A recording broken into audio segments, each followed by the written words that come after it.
Good morning बच्चों। आज Monday morning और आज क्या है, आज ईद है। ठीक है, तो सबको ईद की ढेर सारी शुभकामनाएं। ठीक है, ईद है तो भी अपने को काम करना है, क्योंकि अभी ऐसा ही सीजन चल रहा है, छुट्टी है, काम है, क्या है पता नहीं आ रहा है, पता नहीं समझ में नहीं आ रहा है क्या करना अपने को। घर में ही बैठे हैं तो घर में अगर बैठे हैं तो लेक्चर ही देख लेते हैं। ज़्यादा नहीं पढ़ाऊंगा वैसे, लेकिन थोड़ा बहुत बेसिक बता दूंगा आज भी। देखो, अभी तक हमने वेक्टर्स स्टार्ट कर दिया था ना, क्लास 11 के लिए हमने वेक्टर्स स्टार्ट किया था। और वेक्टर्स में हमने अभी तक क्या क्या पढ़ लिया है, तो वेक्टर और स्केलर में डिफरेंस क्या होता है ये मुझे पता है।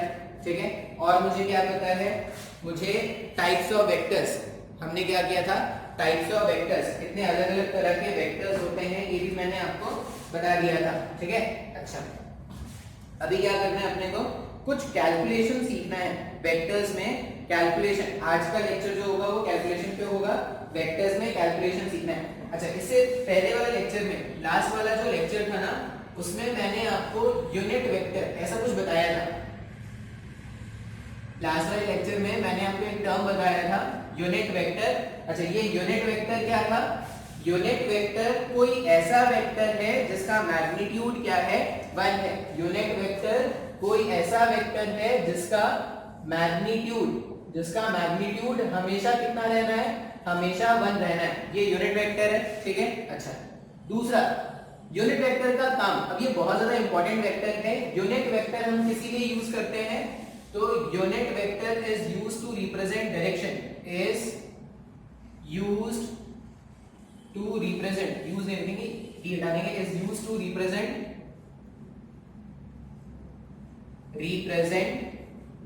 Direction.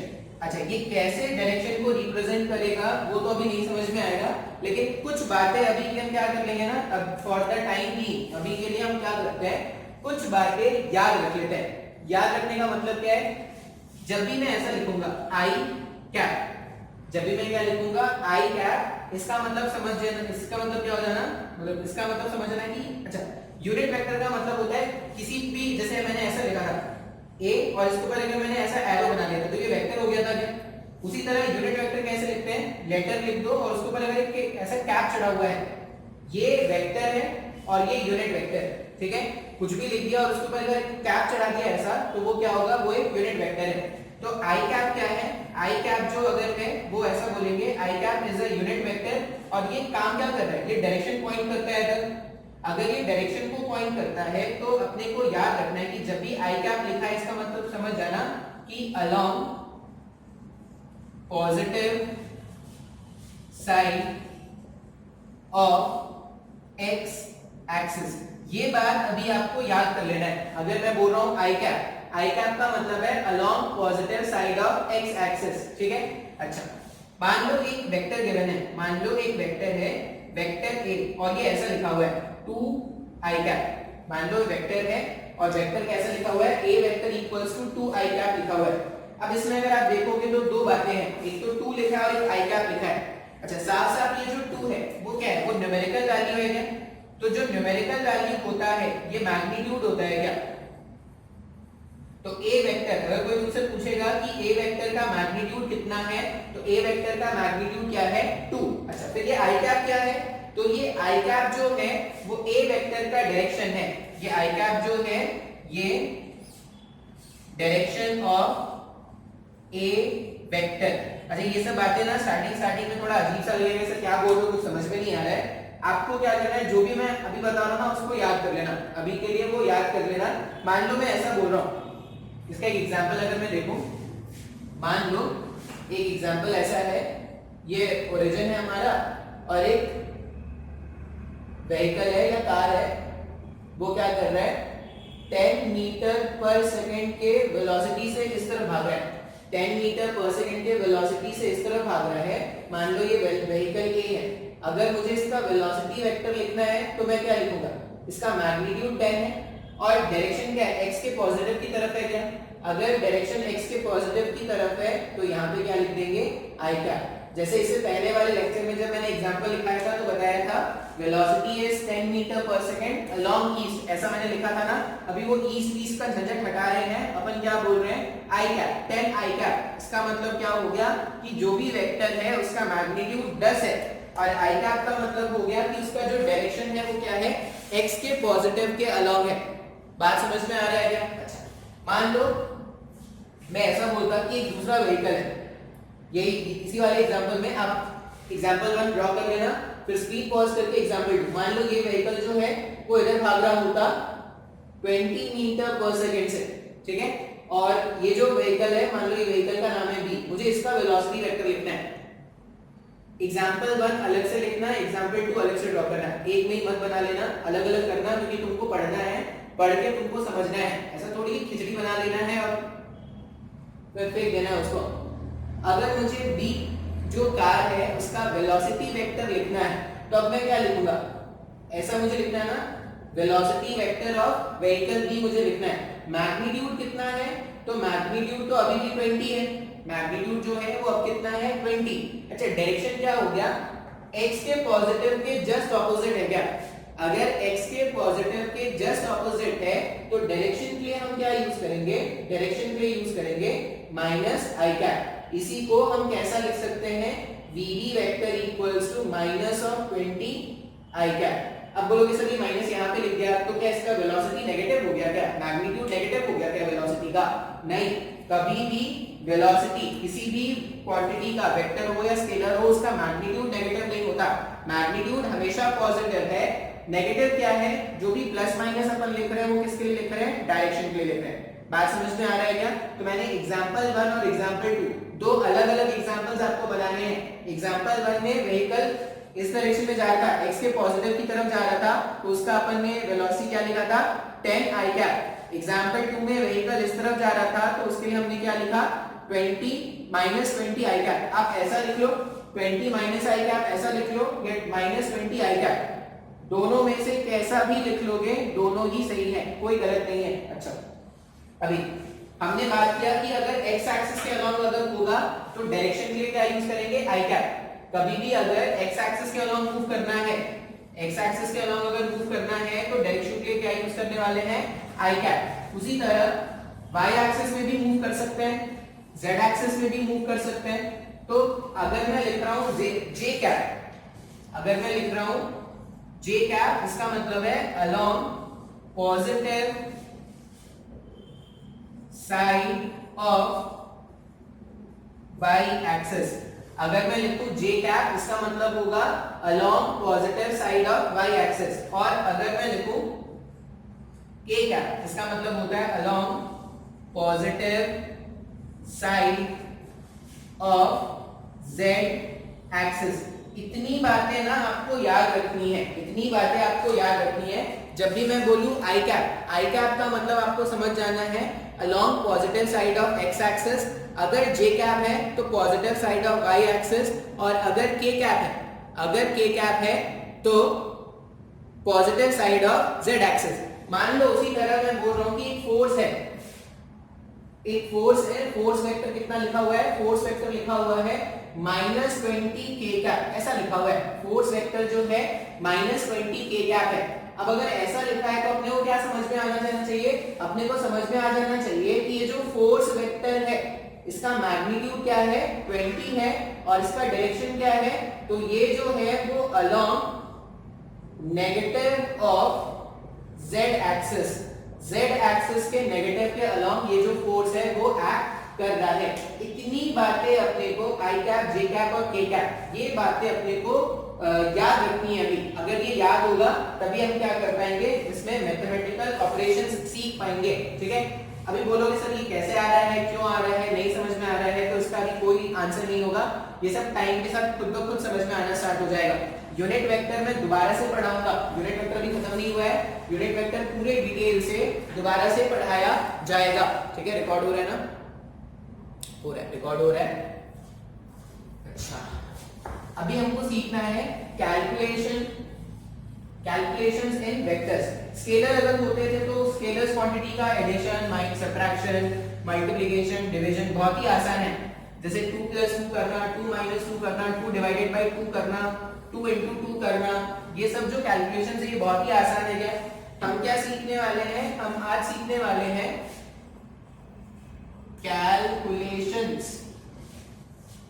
Calculations in vectors. Vectors में कैलकुलेशंस कैसे करते हैं वो हम सीखने वाले हैं। सबसे पहला कैलकुलेशन हम जो सीखेंगे वो क्या है, मल्टीप्लिकेशन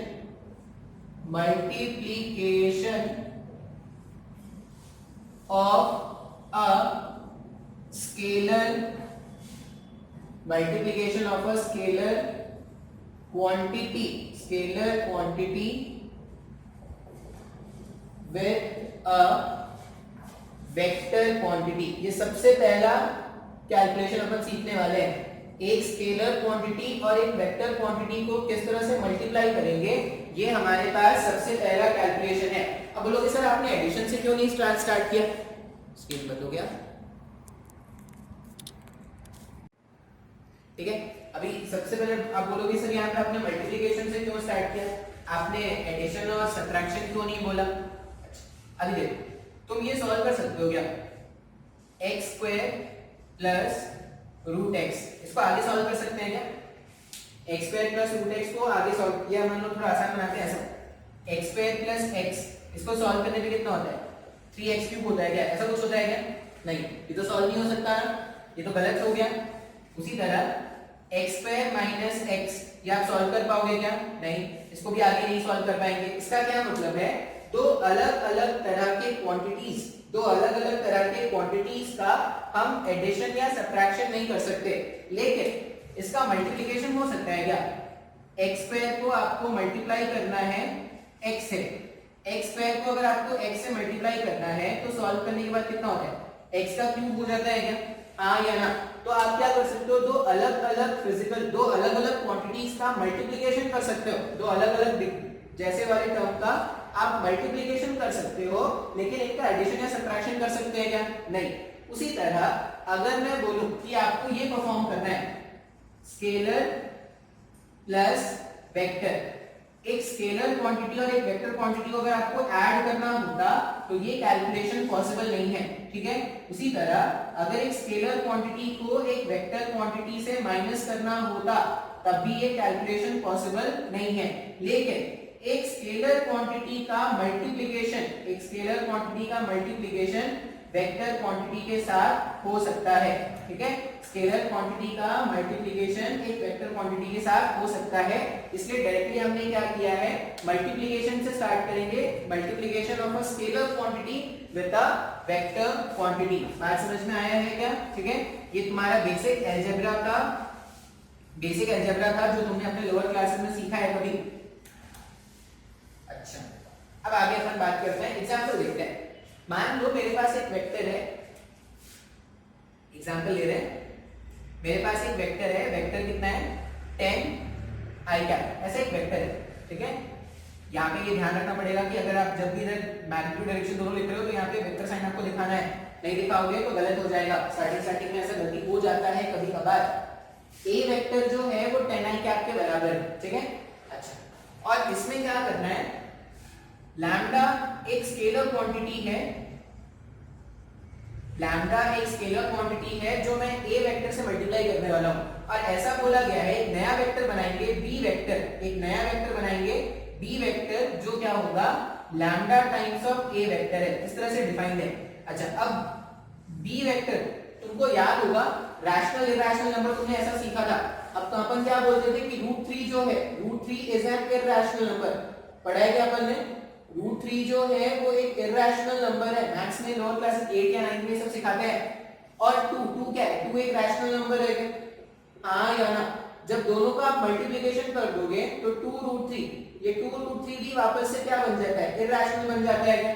तो बिल्कुल उसी कंसेप्ट में है, अगर एक स्केलर क्वांटिटी और एक वेक्टर क्वांटिटी को मल्टीप्लाई कर दोगे तो जो रिजल्ट आएगा ना वो क्या होगा, वो वापस से एक वेक्टर क्वांटिटी होगा। स्केलर क्वांटिटी और वेक्टर क्वांटिटी को आपस में मल्टीप्लाई कर देंगे तो जो भी रिजल्ट आएगा वो वापस से क्या होने वाला है, एक वेक्टर क्वांटिटी होने वाला है। अच्छा, तो हमने इस तरह से बोला कि मुझे एक वेक्टर फाइंड करना है बी वेक्टर जिसका डेफिनेशन है scalar quantity multiplied by A vector, ठीक है। अच्छा ये लैम्डा क्या पॉसिबल वैल्यूज क्या क्या हो सकते हैं? अगर मैं बात करूं पॉसिबल केसेस, मान लो मैं बोल रहा हूं केस 1, ठीक है, पहला अध्याय, केस 1 मतलब पहला अध्याय। केस 1 मान लो मैं बोल रहा हूं कि लैम्डा जो है ग्रेटर देन 0 है। लैम्डा ग्रेटर देन 0 होने का मतलब क्या है कि लैम्डा के अपन पॉजिटिव वैल्यूज के बारे में बात कर रहे हैं क्या? लैम्डा अगर ग्रेटर देन 0 है इसका मतलब लैम्डा के पॉजिटिव वैल्यूज के बारे में बात कर रहे हैं। इसी का एक सब एग्जांपल ले लेते हैं। मान लो एग्जांपल है कि लैम्डा जो है वो कितना है 5 ले लेते हैं। लैम्डा का वैल्यू मुझे ग्रेटर देन 0 रखना है, मैंने कितना रख लिया मान लो 5। अच्छा अभी अगर मैं बी वेक्टर यहां पर फाइंड करूं, बी वेक्टर, तो बी वेक्टर में क्या लिखेंगे? लैम्डा के प्लेस में 5 लिख सकते हैं क्या? लैम्डा के प्लेस में 5 लिख दिया। और ए वेक्टर के प्लेस में क्या लिख सकते हैं? ए वेक्टर के प्लेस में लिख सकते हैं 10 i कैप। जब आप इसको सिंपलीफाई कर लोगे ना तो बी वेक्टर कितना आ जाएगा 50 i कैप, हमारे बी वेक्टर आ गया है। बात समझ में आ रहा है? मैंने क्या किया, सॉल्व किया और हमने देखा ये जो नया वेक्टर बन रहा है बी वेक्टर, उसका मैग्नीट्यूड चेंज हो गया क्या? डायरेक्शन चेंज हुआ क्या? नहीं। देखो अभी भी इसका वेक्टर ए वेक्टर का डायरेक्शन अभी भी i कैप था, बी वेक्टर का डायरेक्शन भी i कैप है क्या? इसका मतलब ये कंक्लूजन लिख सकते हैं क्या? इफ लैम्डा इज पॉजिटिव, अगर लैम्डा पॉजिटिव है magnitude will change, magnitude will change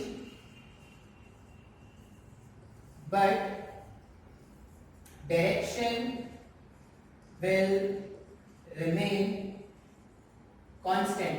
magnitude बदलेगा लेकिन डायरेक्शन जो है वो नहीं बदलेगा, वो क्या रहेगा? वो कांस्टेंट रहेगा एज इट इज। इसका मतलब जब भी एक ऐसे स्केलर क्वांटिटी जिसका वैल्यू पॉजिटिव है उससे मैंने अगर अपने वेक्टर को मल्टीप्लाई किया तो जो नया वेक्टर बनेगा वो एक ऐसा वेक्टर बन रहा है जिसका मैग्नीट्यूड तो चेंज हो गया, जिसका मैग्नीट्यूड तो चेंज हो गया लेकिन उसके डायरेक्शन पर कोई फर्क नहीं पड़ा है, ठीक है।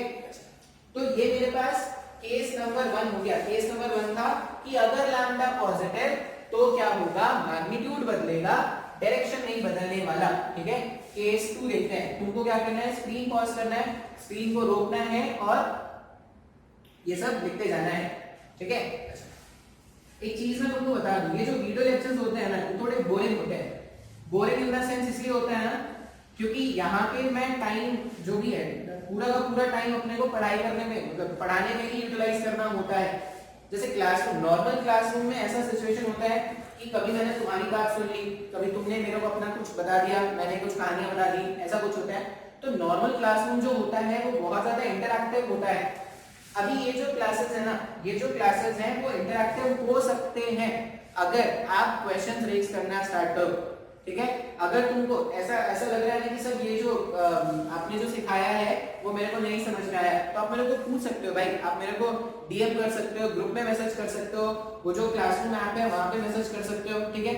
और क्लासरूम अगर तुमको ऐसा लग रहा है कि बहुत ज्यादा हेक्टिक, मुझे पता है कि ये इस तरह से पढ़ने का हैबिट शायद ही किसी को होगा, इस तरह से ऑनलाइन पढ़ने का हैबिट, अब क्या करोगे ना, ये बहुत ज्यादा बोरिंग होता है। तो तुम क्या करना, अपने कैपेसिटी देख लेना कि तुम कितने टाइम तक बैठ सकते हो बिना डिस्टर्ब हुए। मान लो तुमको लगता है कि सर 15 से 20 मिनट में बैठ सकता हूँ बिना डिस्टर्ब हुए, तो 15 से 20 मिनट का लेक्चर देखो, फिर तुम अपने हिसाब से कुछ काम कर लो। 10 मिनट का तुम ब्रेक ले लो। ब्रेक ले लो मतलब 10 मिनट में तुमको गाने गाने हैं, गाने बजाने हैं, किसी को मारना है, किसी को कूटना है, जो काम करना है, किसी को 2 गालियां लेके आनी है, तुम गालियां लेके आ जाओ, ठीक है। 10 मिनट के बाद वापस आओ, वापस से लेक्चर स्टार्ट करो। इस तरह से पढ़ोगे ना तो तुमको बोरियत नहीं होगी, तुमको बोरियत नहीं होगी, चलता रहेगा। क्योंकि देखो ये लॉकडाउन कब तक जिंदा रहेगा अपन नहीं जानते। हम तो लाख कोशिश कर रहे हैं कि लॉकडाउन बढ़ जाए, लेकिन ये जो नंबर ऑफ केसेस बढ़ रहे हैं उससे बहुत मुश्किल होगा कि लॉकडाउन खत्म होगा। तो ऐसे ही चल रहा है भाई, तो क्लासेस अगर ऐसे ही चल रहा है, अब क्या है ना, दुनिया नहीं रुकती, दुनिया नहीं रुकती। दुनिया क्या करती है, दुनिया एक सोल्यूशन ढूंढती है। और अभी के लिए अगर मैं बताऊं तो स्टडीज का सोल्यूशन यही है, ऑनलाइन क्लासेस। ऑनलाइन क्लासेस हो सकता है थोड़ी बोरिंग हो, लेकिन जो पढ़ने वाले स्टूडेंट है ना, जिन्होंने अपने दिमाग में ये बात बैठा लिया है कि मुझे एक अच्छे से कॉलेज में सिलेक्शन चाहिए, मुझे एक अच्छा रैंक चाहिए नीट के एग्जाम में या जेईई के एग्जाम में, वो क्या करेंगे, वो पढ़ाई करना स्टार्ट कर दिए होंगे, ठीक है। अब तुम इस सिचुएशन के अकॉर्डिंग खुद को कैसे मैनेज कराते हो ये तुम पे डिपेंड करता है। अगर तुम एक अच्छे स्टूडेंट होगे तो तुम हर सिचुएशन को टैकल करना सीख जाओगे। और ये जो है ये बहुत ही एडवर्स कंडीशन है, तो इस कंडीशन में भी क्या करना है, तुमको सीखना है खुद को मैनेज करना, ठीक है। पढ़ाई अगर तुमको ऐसा लग रहा है कि सर अभी तो बहुत ज्यादा बोरिंग हो रहा है, मन नहीं करता ये वो, तो भाई मैं बता दूं कि पढ़ाई कभी भी इंटरेस्टिंग नहीं, पढ़ाई कभी भी इंटरेस्टिंग नहीं है। वो इंटरेस्टिंग तभी होता है जब आप क्लासरूम में होते हो, क्योंकि वहां पे इंटरेक्शन होता है। अगर मैं नॉर्मल बताऊं तो नॉर्मल स्टडीज ऐसी बोरिंग ही होती है, लेकिन पढ़ना इसीलिए पड़ता है क्योंकि ये मजबूरी है, मजबूरी है। कल को अगर एक ढंग का जॉब चाहिए, एक ढंग का लाइफ अगर आपको चाहिए, तो आपको दिमाग खोलना आना चाहिए। और दिमाग खोलना कौन सिखाएगा, फिजिक्स तुमको दिमाग खोलना सिखाएगा। तुम at the end of the 2 year, मतलब यहाँ से निकलने के बाद तुम क्या करते हो अपने लाइफ में वो हार्डली मैटर करेगा अपने को, लेकिन ये जरूर होगा कि अगर तुमने फिजिक्स ढंग से सीखा है ना, ढंग से पढ़ना सीखा है फिजिक्स, तो तुम क्या हो जाएगा, अपने दिमाग से बहुत ज्यादा एक्टिव हो जाओगे, तुम कहीं पे भी कुछ नया क्रिएटिव कर सकते हो, ठीक है। इसलिए फिजिक्स सीखना बहुत जरूरी है। बाकी सब्जेक्ट का मेरे को नहीं पता कि तुम्हारा आईक्यू डेवलप होता है या नहीं, लेकिन फिजिक्स पढ़ते पढ़ते तुम देखना कि तुम्हारे आईक्यू में बहुत ज्यादा चेंज आ जाएगा, अगर तुम मेहनत करते हो तो, ठीक है। ऐसा नहीं कि सर जितना आता है तो उससे भी कम आना स्टार्ट हो गया है। अच्छा, अपन केस 2 के बारे में बात करें, अगर केस 2 के बारे में अगर मैं बात करूं, तो अब मैं क्या बोलूंगा, लैम्डा के वैल्यूज नेगेटिव ले लेते हैं। तो लैम्डा के वैल्यू नेगेटिव होने का मतलब है लैम्डा लेस देन 0, ऐसा रख सकते हैं ना। इसका मतलब क्या है, लैम्डा के वैल्यूज जो है, लैम्डा के वैल्यूज क्या होने वाले हैं, नेगेटिव होने वाले हैं। क्या, लैम्डा के जो भी वैल्यूज होंगे वो नेगेटिव होंगे। एक एग्जांपल ले लेते हैं। एग्जांपल अगर देखोगे, मान लो मैं बोल रहा हूं लैम्डा जो है वो -2 है। अगर लैम्डा -2 है तो ये जो नया वेक्टर बनेगा बी वेक्टर, लैम्डा के प्लेस में अपन क्या रखेंगे, -2 इंटू ए वेक्टर कितना था, ए वेक्टर था हमारे पास 10 आई कैप। तो बी वेक्टर जो बनेगा, नया वेक्टर जो बन रहा है मल्टीप्लिकेशन के बाद, वो क्या हो जाएगा, -20 आई कैप। इस तरह से लिख सकते हैं क्या। अब अगर आप ध्यान से इस इक्वेशन को देखोगे ना, तो मैग्नीट्यूड चेंज हुआ क्या, हाँ भाई मैग्नीट्यूड चेंज हुआ। डायरेक्शन चेंज हुआ क्या, हाँ डायरेक्शन भी चेंज हो जाएगा। इस केस में अगर लैम्डा नेगेटिव है, if lambda is negative, both magnitude and direction, both magnitude and direction will change, दोनों चेंज होंगे, मैग्नीट्यूड भी चेंज होगा और डायरेक्शन भी चेंज होगा। तो इस तरह से अपन ने क्या बोला, केस 2 देख लिया जिसमें हमने लैम्डा को क्या रखा है, नेगेटिव रख दिया है। अच्छा, केस 3 के बारे में अगर मैं बात करूं, केस 3 क्या होगा, केस 3 के बारे में अगर बात किया जाए, तो लैम्डा मैंने पॉजिटिव रख लिया, लैम्डा नेगेटिव रख लिया। अब केस 3 में लैम्डा क्या रख सकते हैं, 0 रख सकते हैं क्या। तो केस 3 की अगर मैं बात करूं, तो केस 3 में लैम्डा को अपने को क्या रखना है, 0। कौन सा देख रहे हैं, केस 3, केस सुरक्षित काले मेरे केस, दैट्स स्मॉल में किए case, case 3 lambda equals to 0। इसमें कोई ब्रैकेट वैकेट नहीं आने वाला, इसमें कोई एग्जांपल की जो है, ऐसा थोड़ी एग्जांपल में 0 1 0 2 ऐसा 0 तो एक ही होगा ना, 0 एक यूनिक नंबर है, ठीक है। तुमको तो बहुत अच्छे से पहचान में आता होगा, तुम्हारा फेवरेट नंबर होगा 0, बहुत बार तुमको टेस्ट और एग्जाम में मिले होंगे।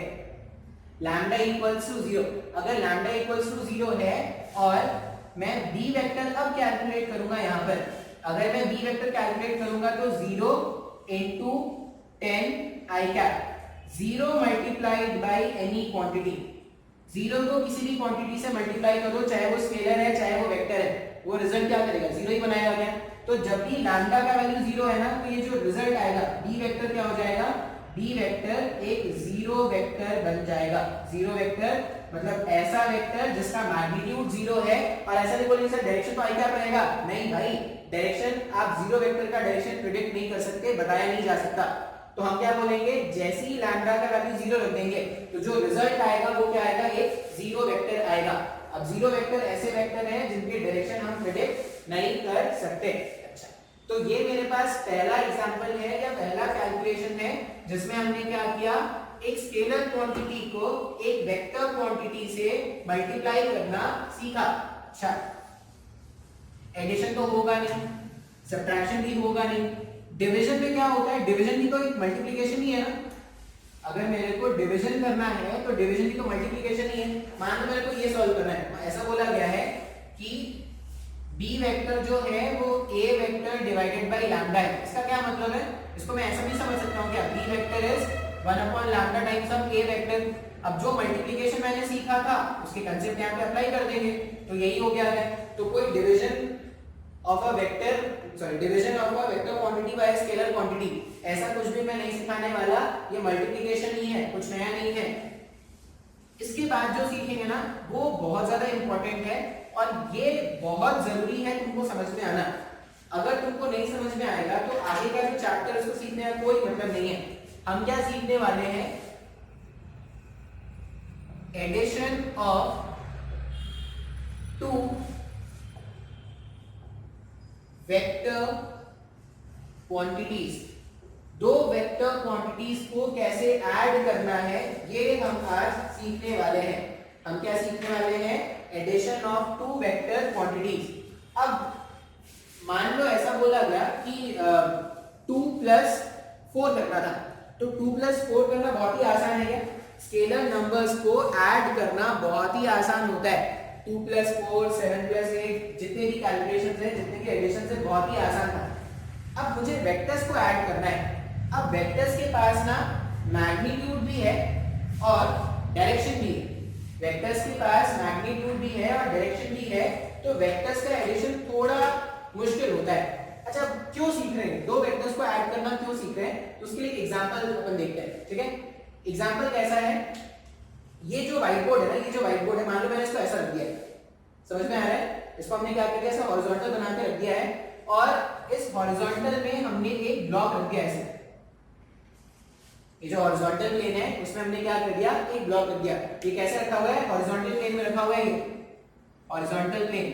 ठीक है, हॉरिजॉन्टल प्लेन है और फ्रिक्शन लेस भी है, सब मान लो कोई फ्रिक्शन नहीं, frictionless horizontal plane, frictionless, उसमें एक ब्लॉक रख दिया गया है। ठीक है, बात समझ में आ रहा है। डायग्राम कैसा है, व्हाइट बोर्ड को निकाल के ये रख दिया इस तरह से, ये सजा के तुमको दे दिया व्हाइट बोर्ड, लो इस व्हाइट बोर्ड में ये ब्लॉक रख दिया है। अच्छा, अभी क्या करते हैं, सिर्फ एक फोर्स होता, मान लो मेरे पास सिर्फ एक फोर्स, मान लो F1 होता, सिर्फ F1 फोर्स अगर होता तो जिस डायरेक्शन में F1 फोर्स है, जिस डायरेक्शन में F1 फोर्स है, ये जो ब्लॉक है वो उधर ही मूव करता गया। जिधर से मैंने फोर्स अप्लाई किया ब्लॉक उधर ही मूव करता है। बात समझ में आ रहा है। अच्छा, बहुत शानदार। अब क्या बोल रहा हूं, एक साथ दो दो फोर्सेस लग रहे हैं, एक साथ दो दो फोर्सेस लग रहे हैं। F1 भी इधर ही लगा रहे हैं और F2 भी इधर ही लगा रहे हैं, दो फोर्सेस हैं। मैं भी इधर ही पुल कर रहा हूं, ये भी इधर पुल कर रहा है, दो फोर्सेस हैं। अभी ब्लॉक किधर मूव करेगा, मान लो ब्लॉक है, इसका m मास है, अभी m मास का ब्लॉक किधर मूव करेगा, बोलोगे सर अभी भी इधर ही मूव करेगा, बिल्कुल सही, कोई प्रॉब्लम नहीं। अच्छा, अब क्या करते हैं, एक फोर्स इधर भी लगा देते हैं ऐसा, F3, F1 F2 इधर लग रहा है और F3 भी लग रहा है, F1 भी लग रहा है, F2 भी लग रहा है, F3 भी लग रहा है। अब किधर जाएगा बोलोगे सर यहाँ कहीं पे जाएगा, या बोलोगे सर यहाँ कहीं पे जाएगा, ऐसे ही कुछ बोलोगे ना। तुम एग्जैक्टली बता सकते हो क्या किस डायरेक्शन में जा रहे हैं। जैसे अगर तुम बोल दोगे कि सर यहाँ कहीं पे गया तो कितने एंगल पे गया, ये बता सकते हैं क्या एग्जैक्टली? नहीं, बिल्कुल नहीं बता सकते भाई। सिर्फ देखने से बता सकते हैं क्या 30 पे गया, 60 पे गया, 70 के पे गया, 45 पे गया, किस एंगल पे गया, देखने से बता सकते हैं क्या? मान लो सिचुएशन और कॉम्प्लिकेट कर देते हैं, एक फोर्स ऐसा लगा देते हैं कुछ एंगल पे, 30 डिग्री का एंगल पे मैंने क्या कर दिया, F4 नाम का फोर्स लगा दिया। अब एक एट अ टाइम इस m मास वाले ब्लॉक पर चार फोर्सेस लग रहे हैं, F1 F2 F3 F4, चार फोर्सेस लग रहे हैं। अब ये चार फोर्सेस इस ब्लॉक को कैसा चलाएंगे, अगर मुझे ये जानना है, मैंने तुमको पहले भी बोला था वेक्टर्स को समझाने के लिए मैं बार-बार फोर्सेस का एग्जांपल लूंगा। अगर मुझे वेक्टर समझना है तो मुझे क्या करना पड़ेगा, मैं बार-बार एग्जांपल कैसे लेने वाला हूं, फोर्सेस वाले एग्जांपल ले रहा हूं। सिर्फ एक फोर्स था, सिर्फ F1 था, सिर्फ F1 था तो मैं आसानी से बता सकता था कि ब्लॉक किधर चलने वाला है। दो फोर्स अगर एक डायरेक्शन में आ गए तब भी अपन बता सकते थे कि जो m मास का ब्लॉक है वो किस डायरेक्शन में मूव करेगा। 3 आ गया तो अपन गेस कर सकते हैं कि चलो सर उधर कहीं पे जाना चाहिए। 4 आ गया तो सब गेस फेल हो जाएंगे। अब सारे जितने भी गेस थे ना, सारे गेस क्या हो जाएंगे, वो क्या हो जाएंगे, कब्र में जाके दफन हो जाएंगे। तो सारा गैस अपना फेल हो गया। अच्छा, अब मैं बोल रहा हूँ 4 ही फोर्स हो सकते हैं क्या? 4 ही हो सकते हैं क्या? या लाखों करोड़, 20 लाख करोड़ फोर्स हो सकते हैं भाई, या इनफाइनाइट नंबर ऑफ फोर्सेस हो सकते हैं। 20 लाख करोड़ इसलिए बोलता हूँ कि ट्रेंडिंग होता है वो भी। 20 लाख करोड़ फोर्सेस लग रहे हैं। अब ये ब्लॉक किधर चलेगा? अब तो पागल हो जाएगा ब्लॉक, उसको समझ ही नहीं आया किधर जाना है भाई। इतने सारे फोर्सेस एक साथ लग रहे हैं, आज से पहले इतना लगा ही नहीं था। ब्लॉक पागल हो जाएगा क्या? ब्लॉक को पागल नहीं होने देंगे, ब्लॉक को पागल होने नहीं देंगे, ब्लॉक को पागल होने से बचाएंगे। कैसे? मान लो इन सबको हटा के 1 2 3 4 इन चारों फोर्सेस को हटा के एक सिंगल फोर्स से रिप्लेस कर दो। इन चारों फोर्सेस को हटा के एक सिंगल फोर्स से रिप्लेस कर दो। ठीक है, मतलब F1 F2 F3 F4 ये चारों फोर्सेस मिलके जो काम कर रहे हैं वो एक अकेला फोर्स से मेरे को काम करवाना है। तो अगर F1 F2 F3 F4 सबको हटा के मैंने बोला कि इन सब के कारण जो फोर्सेस थे, मतलब इन सबको जब हटा के एक सिंगल फोर्स बना दिया, अगर मान लो मैंने इन सबको हटा के एक सिंगल फोर्स बना दिया और इसका नाम आ गया Fnet। अब अगर Fnet मुझे मिल गया, मतलब Fnet क्या है? F1 F2 F3 F4 इन सब का इक्विवेलेंट है। जैसे तुमने सीरीज और पैरेलल कॉम्बिनेशन ऑफ रेजिस्टर्स सीखा था, उसमें क्या होता था? उसमें होता था कि बहुत सारे रेजिस्टर्स लगे होते थे, बहुत सारे रेजिस्टर्स के कनेक्शन को अपन सिंपलीफाई करके एक रेजिस्टर में कन्वर्ट कर देते थे क्या, और उस एक रेजिस्टर को उसका इक्विवेलेंट बोलते थे ना। उस एक रेजिस्टर को वहां पे क्या बोलते थे? इक्विवेलेंट बोलते थे। उसी तरह से यहाँ पे अगर एक ऑब्जेक्ट पे बहुत सारे फोर्सेस एक साथ लग रहे हैं, इन सारे फोर्सेस के का जो इफेक्ट होगा मुझे एक फोर्स से जनरेट कराना है। मतलब ये इन चारों फोर्सेस ने m मास पे ब्लॉक पे जो भी इफेक्ट जनरेट कराया था वो मुझे सिर्फ एक फोर्स से जनरेट कराना है। तो अगर वो मुझे सिर्फ एक फोर्स से जनरेट कराना है तो इस Fnet फोर्स को, या ये जो Fnet मैंने लिखा है ना, उसको अपन क्या बोलते हैं? रिजल्टेंट। जैसे वहां पे इक्विवेलेंट था ना, रेजिस्टेंस वाले केस में इक्विवेलेंट था, यहाँ पे क्या हो जाएगा? रिजल्टेंट हो जाएगा। अब ऐसा क्यों किया? क्योंकि अगर इन चारों को एक फोर्स से रिप्लेस कर देंगे तो ब्लॉक किधर मूव करेगा ये एनालाइज करना आसान हो गया है। बात समझ में आ रहा है? हाँ या ना? तो इसीलिए अपने को क्या करना होगा, अब ऐसे ही इन चारों को कोई रैंडमली फोर्स से तो हटा नहीं सकते ना। ऐसा तो नहीं है कि अच्छा इस डायरेक्शन में है, इस डायरेक्शन में, इस डायरेक्शन में, तो यहाँ पे लगा दो, ऐसा तो होगा नहीं ना। कोई प्रॉपर कैलकुलेशन होना चाहिए इसका। अब अपने को वही कैलकुलेशन सीखना है कि अगर दो या दो से ज्यादा फोर्सेस एक साथ एक्ट कर रहे हैं तो उनका रिजल्टेंट कैसे ढूंढेंगे या उनको ऐड कैसे करेंगे, यही अपने को सीखना है। आई होप ये एग्जांपल तुमको समझ में आया होगा। ये बिल्कुल वैसा ही कंसेप्ट है, रिजल्टेंट का कंसेप्ट बिल्कुल वैसा ही है जैसा तुमने सीरीज और पैरेलल कॉम्बिनेशन ऑफ रेजिस्टर्स में इक्विवेलेंट में किया था। बात समझ में आ रहा है क्या? अब हम जब स्टार्ट करेंगे ना तो पहले दो वेक्टर्स को ऐड करना सीखेंगे।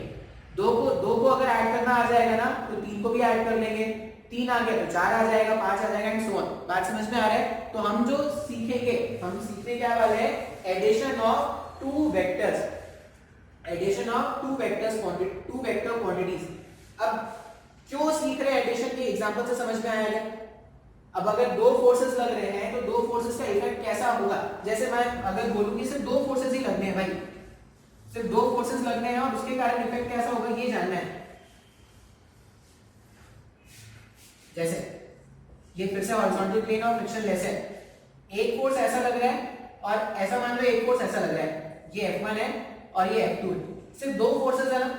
इन दो फोर्सेस का जो इफेक्ट होगा उसी को हम क्या बोलेंगे? इसका resultant.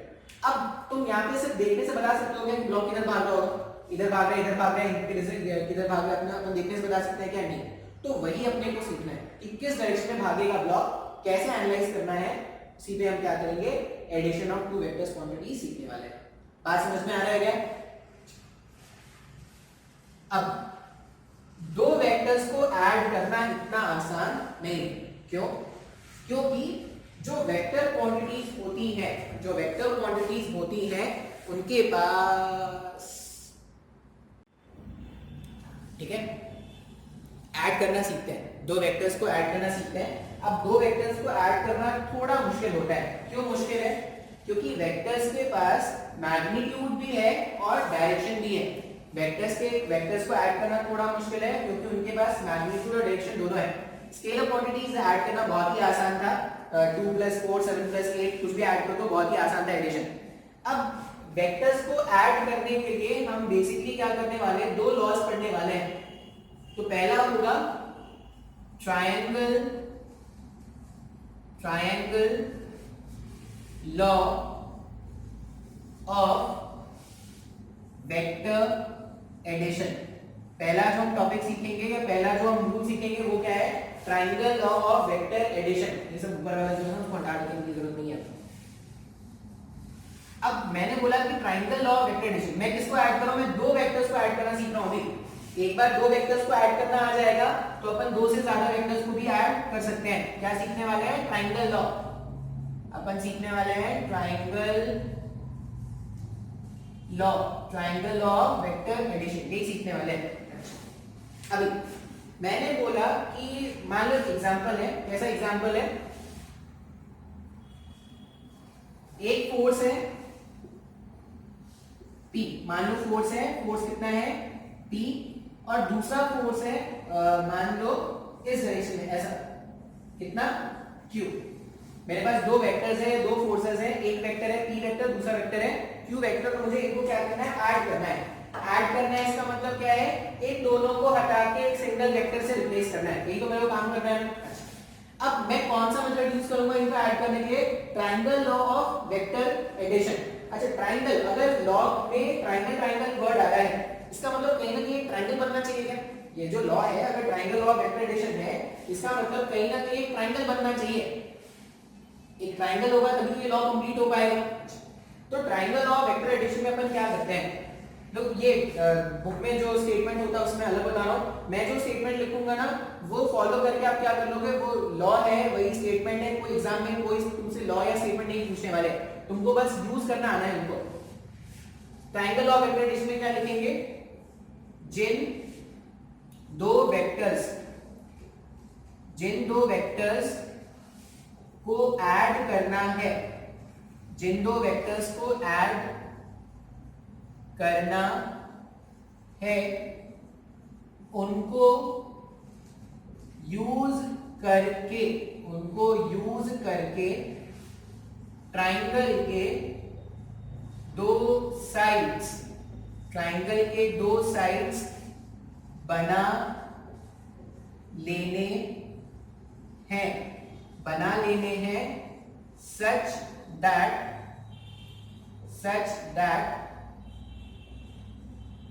head of one vector या first vector matches the tail of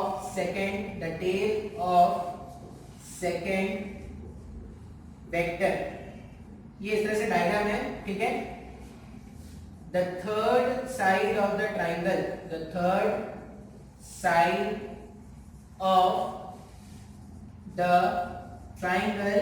is the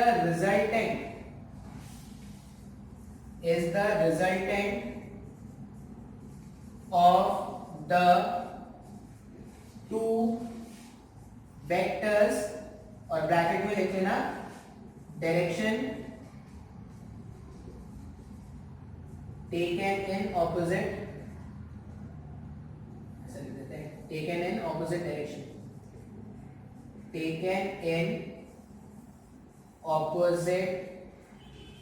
direction, अब ये सुनने में लग रहा हो बहुत भारी भरकम सा है, लेकिन बहुत ही आसान होता है, ठीक है। जो स्टेटमेंट मैंने लिखा है वो स्टेटमेंट आप क्या करोगे, अपने कॉपी में लिख लोगे।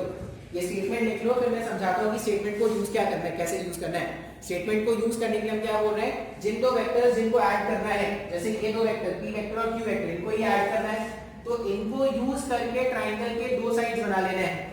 अब ट्रायंगल के दो साइड्स ऐसे होने चाहिए ट्राइंगल के दो साइड्स ऐसे होने चाहिए कि पहले वाले वेक्टर का जहां पर हेड आ रहा है दूसरे वाले वेक्टर का वहां पर टेल आना चाहिए। पहले वाले वेक्टर का जहां पर हेड है दूसरे वाले वेक्टर का वहां पे टेल आना चाहिए। अच्छा, ट्राइंगल के दो साइड्स अगर अपने को पता है तो ट्राइंगल का तीसरा साइड भी बना सकते हैं। अब जो ट्राइंगल का तीसरा साइड बनाओगे वही पहले दो वेक्टर्स का क्या हो जाएगा, रिजल्टेंट हो जाएगा। और ट्राइंगल का जो तीसरा साइड का डायरेक्शन रखेंगे वो क्या करेंगे, opposite to the direction of first and two. ये लास्ट स्टेटमेंट थोड़ा मुश्किल होगा समझना, तो इसको सॉल्व करके बताते हैं। जो मैंने लिखा है ना उसको अपन को क्या करते जाना है, यूज करते जाना है। तो यहाँ पे जो हल्का सा जगह बच रहा है इसी पे अपन कर रहे हैं, यहाँ पे अपन सॉल्व करने की कोशिश कर रहे हैं। मुझे p वेक्टर और q वेक्टर को ऐड करना है। अब फर्स्ट वेक्टर किसको मानेंगे, सर p को फर्स्ट वेक्टर माने या q को फर्स्ट वेक्टर माने। तुम दोनों में से किसी को भी फर्स्ट वेक्टर मान लो, कोई फर्क नहीं पड़ेगा, आंसर सेम आएगा। ठीक है, मान लेते हैं फर्स्ट वेक्टर हमारा कौन सा था, p वेक्टर। ये p वेक्टर ऐसा था क्या, हाँ या ना, मैंने p vector as it is रहने दिया। अच्छा, मुझे क्या करना है, q वेक्टर, ये जो q वेक्टर था ये ऐसा, ये q वेक्टर ऐसा कुछ था ना, ऐसा कुछ। अभी एक बात नोटिस करो तो, मान लो मैं बोल रहा हूं कि एक वेक्टर है, मान लो ये क्या है, वेक्टर है और इसका डायरेक्शन क्या है, इस तरफ, जो जिस तरफ कैप है वो उसका डायरेक्शन। मैं इस वेक्टर को उठा के यहां से यहां ले जाता हूं। बात समझ में आ रहा है क्या, ये वेक्टर था, इसको उठा के यहां से यहां ला दिया। वेक्टर बदल गया क्या, वेक्टर का मैग्नीट्यूड बदला क्या, मैग्नीट्यूड मतलब ये लेंथ बदला क्या, नहीं। डायरेक्शन बदला क्या, नहीं, डायरेक्शन भी नहीं बदला। मान लो ये जो वेक्टर है उसको उठा के ऊपर रख दूंगा ऐसे, मैग्नीट्यूड बदला क्या, नहीं। डायरेक्शन बदला क्या, नहीं। इसका मतलब जब मैं इस वेक्टर को पैरेलल में यहां कहीं पे शिफ्ट करूं, इस लाइन पे पैरेलल में कहीं पे भी शिफ्ट करूं, वेक्टर बदलता है क्या, नहीं सर, वेक्टर नहीं बदल रहा। अच्छा, ये जो लाइन था इसके ऊपर ले जाओ या इसके नीचे ले जाओ, वहां कहीं पे शिफ्ट करो, वेक्टर बदला क्या, नहीं सर, अभी वेक्टर नहीं बदल रहा। इसका ये मतलब है कि एक वेक्टर क्वांटिटी को आप एक इमेजिनरी लाइन में कहीं पे भी शिफ्ट करा सकते हो, इससे इसका डायरेक्शन चेंज नहीं हो रहा है, इससे ये वेक्टर चेंज नहीं हो रहा है। इसी वेक्टर को मान लो ऐसा घुमा दिया, अब डायरेक्शन चेंज हो गया ना, मैग्नीट्यूड वही है लेकिन डायरेक्शन चेंज हो गया क्या। तो जब तुमने वेक्टर को ऐसे मूव कराया था तो वेक्टर नहीं बदल रहा था, तुम वेक्टर को ऐसे मूव करा रहे थे तब वेक्टर नहीं बदल रहा था, तुम वेक्टर को ऐसे मूव करा रहे थे तो वेक्टर नहीं बदल रहा था। वेक्टर कैसे बदल जाएगा, तुम जैसे इसको टिल्ट कर दोगे डायरेक्शन चेंज हो गया क्या, वेक्टर बदल गया ना, ऐसे टिल्ट कर दो डायरेक्शन चेंज हो गया, वेक्टर बदल गया। इसका ये मतलब है कि अगर मैं अपने वेक्टर को पैरेलल में कहीं पे भी शिफ्ट करूं तो वेक्टर में कोई चेंज नहीं आने वाला ना। ये जो q वेक्टर है इसको पैरेलल में यहां पे रख सकते हैं क्या, और पैरेलल में इसको यहां पे भी स्लाइड करा सकते हैं ना। बात समझ में आ रहा है क्या। तो मैंने क्या किया, p वेक्टर को एज इट इज रखा, लेकिन ये q वेक्टर को स्लाइड करके अपन यहां पे ले आए, कर सकते हैं।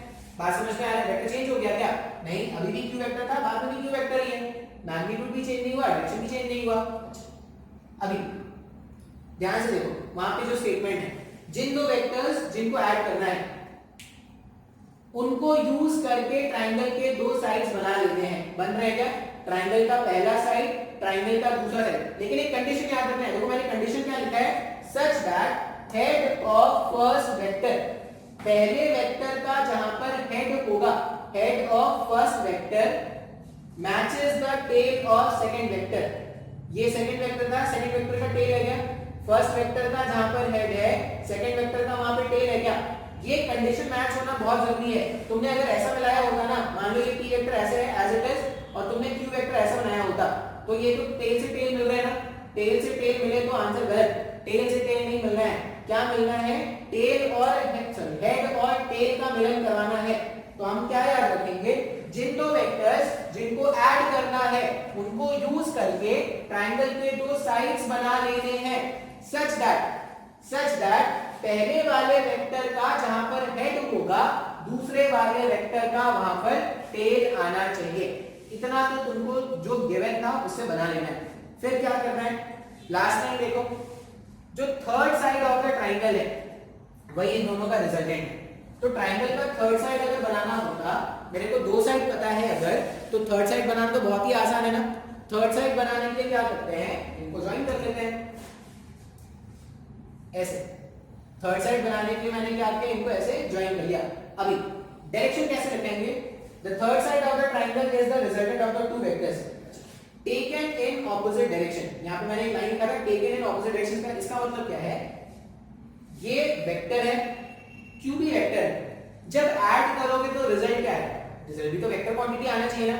दो वेक्टर्स को जब आप ऐड करोगे तो रिजल्ट भी क्या आएगा? एक वेक्टर क्वांटिटी आएगा।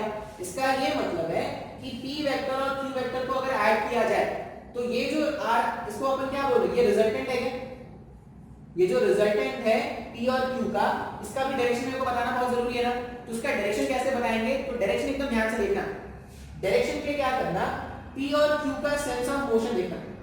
p और q का सेंस ऑफ मोशन ऐसा है क्या? p और q का सेंस ऑफ मोशन ऐसा है, तो रिजल्टेंट का सेंस ऑफ डायरेक्शन इनके सेंस ऑफ डायरेक्शन से जस्ट ऑपोजिट होना चाहिए। कैसे? मान लो मैं ऐसा डायरेक्शन बना रहा हूं, ध्यान से समझना। ये मान लो मैं बोल रहा हूं कि r वेक्टर का डायरेक्शन ऐसा है। अभी देखो p से q, ये सेंस ऑफ डायरेक्शन था क्या? रिजल्टेंट का डायरेक्शन जस्ट ऑपोजिट है क्या p q का? अगर तुमने एरो ऐसा बनाया होता ना, मान लो तुमने एरो ऐसा बनाया था, तो जो p q का सेंस ऑफ डायरेक्शन है वही तो r का सेंस ऑफ डायरेक्शन हो जाता है, तो वो गलत हो जाता ना। अपने को याद रखना है taken in opposite direction. Taken in opposite direction का मतलब है जो भी पहले दो वेक्टर्स का सेंस ऑफ रोटेशन था उसके जस्ट ऑपोजिट अपने रिजल्टेंट का सेंस ऑफ रोटेशन रखना है। सर मेरे को कुछ भी नहीं समझ में आया है सर। बहुत ही आसान है भाई, जो स्टेटमेंट तुमने लिखा है ना वो स्टेटमेंट बस यूज करना है तुमको। स्टेटमेंट क्या बोल रहे हैं? जिन दो वेक्टर्स जिनको ऐड करना है उनको यूज करके ट्रायंगल के दो साइड्स बना लो सच दैट पहले वाले वेक्टर का जहां पर हेड आएगा दूसरे वाले वेक्टर का वहां पर टेल आना चाहिए। ठीक है? ट्रायंगल का जो तीसरा साइड बनेगा वो पहले दो साइड्स का या पहले दो वेक्टर्स का रिजल्टेंट हो जाएगा टेकन इन ऑपोजिट डायरेक्शन। ये तुमको क्या करना है? याद कर लेना है। याद कर लेना है। कैसे याद करोगे? सुबह शाम इसको एक बार पढ़ना है। ये तुम्हारा फिजिक्स का मंत्र है जो तुमको क्या करना है? सीख लेना है। ये बेसिक मंत्र है भाई। इस मंत्र से आगे बहुत सारे विभिन्न तरीके के दानवों का अपन संहार करने वाले हैं। भारी भरकम जो प्रॉब्लम्स होंगे उनका संहार करने वाले हैं। अच्छा, इसमें इस वाले एग्जांपल में मैंने क्या बोला था? मैंने p को फर्स्ट वेक्टर माना था ना। रिवर्स में करके देख लेते हैं, उल्टा करके देख लेते हैं। q वेक्टर को मान लो फर्स्ट वेक्टर, ऐसा कुछ है क्या? q वेक्टर को मान लिया फर्स्ट वेक्टर। अभी क्या करना है? p वेक्टर को मूव कराते हैं और p वेक्टर को मूव करा के क्या करना है? अपने को ट्रायंगल का दूसरा साइड बनाना है। ठीक है? ट्रायंगल का दूसरा साइड ऐसा होना चाहिए सच दैट पहले वाले वेक्टर का जहां पर हेड है दूसरे वाले वेक्टर का वहां पर आना चाहिए टेल। ठीक है? ये p वेक्टर था ऐसा, इसको मूव करा के यहां कहीं पे ला सकते हैं क्या? अब पहले वाले वेक्टर का अगर ये हेड है तो p वेक्टर को ऐसा कुछ बना सकते हैं क्या? देखो पहले वाले वेक्टर का जहां पे हेड है दूसरे वाले वेक्टर का वहां पे टेल आ रहा है क्या? हाँ या ना? अच्छा, ट्रायंगल का तीसरा साइड बना लेते हैं। ट्रायंगल का तीसरा साइड इनको ज्वाइन कर दिया, अगर इनको ज्वाइन कर दिया तो ट्रायंगल का तीसरा साइड हो गया ना। Q से P का सेंस ऑफ मोशन ऐसा है इस डायरेक्शन में, तो इनका जो रिजल्टेंट होगा उसका sense of motion just opposite रखना है क्या?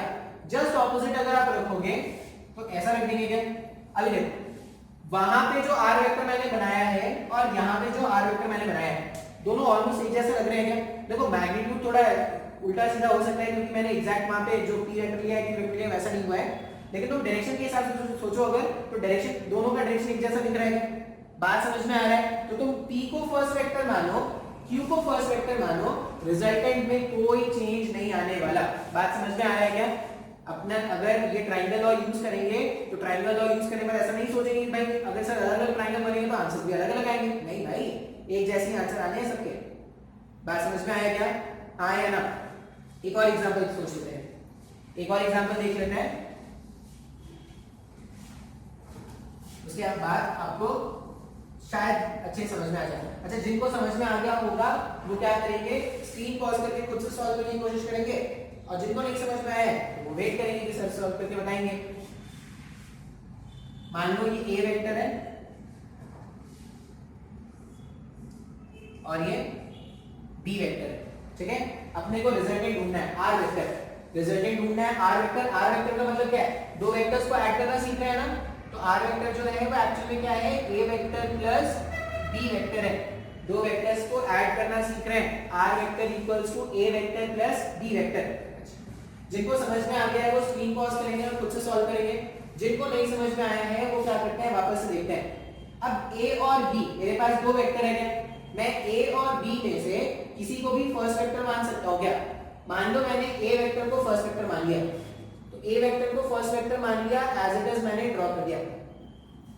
ए वेक्टर को मैंने फर्स्ट वेक्टर मान लिया और एज इट इज मैंने क्या कर लिया, ड्रॉ कर लिया। अच्छा, अभी मुझे क्या करना है, मुझे थ्योरम लॉ लगाना है, triangle law of vector addition. Second वाला जो वेक्टर है वो ऐसे अरेंज होना चाहिए सच दैट पहले वाले वेक्टर का जहां पर हेड है, दूसरे वाले वेक्टर का वहां पर टेल आना चाहिए क्या? तो ये जो बी वेक्टर है इसको उठा के यहां कहीं पर रख सकते हो क्या? ये जो बी वेक्टर है उसको उठा के यहां कहीं पर रख सकते हैं ना। अब जैसे ही बी वेक्टर को आप ऐसे उठा के रख दोगे, ध्यान से देखो, पहले वाले वेक्टर का जहां पर हेड है, दूसरे वाले वेक्टर का वहां पे टेल आ गया क्या? अगर दूसरे वाले वेक्टर का वहां पे टेल आ गया तो ट्रायंगल का जो तीसरा साइड बनेगा, ट्रायंगल का तीसरा साइड ये बन गया क्या? ए से बी का सेंस ऑफ मोशन अगर ऐसा था तो इसका जो रिजल्टेंट होगा उसका सेंस ऑफ मोशन क्या हो जाएगा, जस्ट ऑपोजिट रखने वाले हैं क्या? तो ये मेरे पास जो मैंने ग्रीन से बनाया है वो एक्चुअल में ए वेक्टर प्लस बी वेक्टर है। सर मेरे को नहीं समझ में आया। मान लो अगर आपने दूसरे तरीके से सोचा होता, मान लो बी वेक्टर को फर्स्ट वेक्टर मान लेते हैं, ये स्क्रीन पॉज करना और नोट कर लेना भाई साहब। मान लो दूसरे तरीके से सोचते, अगर दूसरे तरीके से सोचने के लिए क्या करना है, बी वेक्टर को मान लेते हैं फर्स्ट वेक्टर, जो बी वेक्टर है वो अपना फर्स्ट वेक्टर है, मान लो ये अपन ने बी वेक्टर बना दिया ऐसा, और ए वेक्टर अपना सेकंड वेक्टर है। अगर तो पहले वाले वेक्टर का हेड यहां पे है, तो सेकंड वाला जो वेक्टर है ए वेक्टर वो कुछ ऐसा आना चाहिए क्या, ये ए वेक्टर होना चाहिए। ट्रायंगल के दो साइड्स बन गए सच दैट पहले वाले वेक्टर का जहां पर हेड है, दूसरे वाले वेक्टर का वहां पर टेल आ गया। अच्छा, ये ट्रायंगल का तीसरा साइड हो गया क्या, ट्रायंगल का तीसरा साइड। अब डायरेक्शन भी तो इंपॉर्टेंट है, डायरेक्शन के लिए क्या करेंगे, बी और ए का सेंस ऑफ मोशन अगर ऐसा है तो रिजल्टेंट का sense of motion just opposite रखना है। तो ये हो गया हमारे पास ए वेक्टर प्लस बी वेक्टर। बात समझ में आया है क्या? तो दो वेक्टर्स को ऐड कैसे करते हैं using triangle law of vector addition, ये समझ में आया है क्या? दो वेक्टर्स को ऐड कैसे करना है using triangle law of vector addition. I hope ये आपको समझ में आया होगा। अच्छा, अभी इसमें क्या है ना, कुछ एग्जांपल्स मैं आपको होमवर्क के लिए दे रहा हूं, आप कोशिश करना, ठीक है? एग्जांपल्स कुछ भी हो सकते हैं भाई। मान लो example 1, vector A vector B. Example 2, vector A vector B. ये दोनों आपस में पैरेलल है, बात समझ में आ रहा है क्या? वेक्टर ए वेक्टर बी दोनों आपस में पैरेलल है, तुमको ट्रायंगल लॉ लगाना है, दिमाग लगाना है इसमें। और एग्जांपल 3 है वेक्टर ए वेक्टर बी। इस केस में एग्जांपल 3 में दोनों क्या है, एंटी पैरेलल है। यहाँ पे दोनों क्या है, पैरेलल है, दोनों पैरेलल है। यहाँ पे दोनों क्या है, एंटी पैरेलल है। तो एग्जांपल 1, एग्जांपल 2, एग्जांपल 3 आपको ये सॉल्व करना है। अगर आपने सॉल्व कर लिया तो क्या करना, वो कैमरे से वो स्क्रीन शॉट ले लेना और मुझे सेंड कर देना, ठीक है? इन दोनों को कैसे सॉल्व करो, कैसे ट्रायंगल फ्रेम करो, ये भी मेरे को देखना है। उसको तो तुम रिजल्टेंट बता दो, मेरे को पता है। इन दोनों को तुमने कैसे सॉल्व किया है ये प्रॉपर डायग्राम के साथ मेरे को चाहिए, ठीक है? सिर्फ ऐसा नहीं कि फाइनल आंसर लगा दिया, वो नहीं। प्रॉपर तुमने कैसा सोचा, तुमने क्या सोचा वो थोड़ा बहुत लिख देना और मुझे ऐसा आंसर चाहिए, ठीक है? इतना ही रहने देते हैं आज के लेक्चर में। आप ये होमवर्क जरूर ट्राई करना। अगर आपको ये होमवर्क सॉल्व कर लोगे, मतलब आज जो सिखाया है वो आपको समझ में आ गया है। नेक्स्ट वाले क्लास में अपन क्या करेंगे, और एक तरीका सीखेंगे एडिशन का, और सब्ट्रैक्शन ऑफ वेक्टर्स भी सीखेंगे, ठीक है? चलो इतना ही रहने देते हैं आज।